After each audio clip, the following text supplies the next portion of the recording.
Fala, galera do Triunfa, beleza? Hoje a gente vai falar um pouco sobre propagação de erros. E o assunto da aula de hoje vai ser algarismos significativos. Então, quando a gente mede uma certa grandeza, os valores medidos são conhecidos dentro dos limites da incerteza experimental. Isso porque quando você vai fazer uma medida, qualquer ela que seja, a gente não é perfeito, né? Então você vai cometer o erro por menor que seja. E o que seria o algarismo significativo? Os algarismos significativos, como está aqui escrito, são aqueles que têm importância na exatidão de uma medida. Então, são aqueles que importam quando você faz a medida, certo? E aqui a gente tem um exemplinho. Então, imagina que você tem uma placa aqui e você vai estar medindo essa placa com uma régua.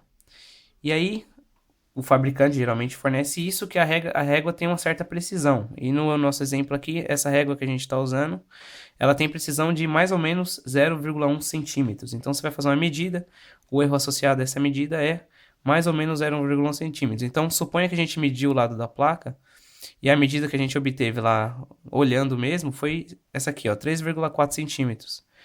Então, o lado da placa, como a incerteza é de mais ou menos 0,1 centímetros, o lado da placa vai ter uma medida de entre 3,3, que seria 3,4 menos 1 centímetro, ou 3,5 centímetros, que a gente aqui está considerando o erro da régua.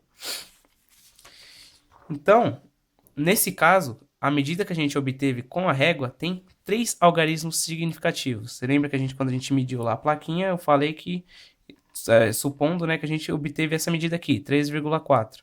Então, a gente tem 1, 2, 3 algarismos significativos.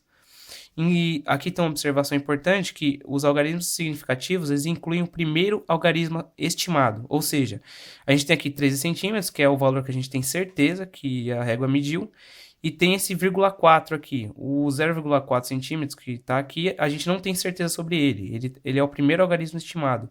E ele entra aqui na contagem dos algarismos significativos. E aí, quando você vai representar a sua medida lá, você vai falar que o lado da nossa placa mede 3,4 e mais ou menos o erro, né? Mais ou menos 0,1 centímetro. Beleza? Mas aí surge uma pergunta. E se a gente quisesse calcular a área da placa? Porque aí o que a gente vai ter? A gente vai ter a medida do lado da placa, que é que eu chamei de x, e o comprimento da placa, a largura, que aí eu chamei de y. E a gente sabe que a área vai ser dada pelo produto dessas duas grandezas. E a gente sabe que quando a gente fez a medida desse lado x e do y, os dois vão ter um erro associado, certo? E aí vem essa regrinha aqui, que é quando a gente multiplica várias grandezas com seus respectivos erros, o número de algarismos significativos na resposta final é aquele da grandeza com o menor número de algarismos significativos. E o mesmo vale para divisão. Como assim? Por exemplo, imagina que a gente foi lá na nossa plaquinha lá e mediu os dois lados com a nossa régua, olhômetro mesmo. E a gente obteve duas medidas, 11,3 centímetros e outra 3,7 centímetros. É a mesma régua de antes, então o erro é mais ou menos 1 centímetro. Então, se a gente fosse calcular usando esses valores aqui, a gente ia obter 3,7 vezes 11,3, que dá 41,81 centímetros quadrados. Só que, pela regra anterior, a gente disse o quê? Que a gente tem que pegar o menor número de algarismos significativos das grandezas relacionadas. Esse aqui tem 2 algarismos significativos, esse aqui tem 3. Como esse aqui tem 2 algarismos significativos, a nossa resposta tem que ter só 2 algarismos significativos. Então, a gente vai jogar esse 0,81 fora. Então, a nossa resposta vai ser 41 centímetros quadrados, a medida da placa. Beleza? Além disso, a gente tem o que a gente tem também? Quando a gente mediu a plaquinha lá, a gente obteve o quê? 11,3 centímetros no lado e 3,7 no outro. Só que cada medida dessa tem associado o erro da régua, certo? Então, as nossas medidas são quais?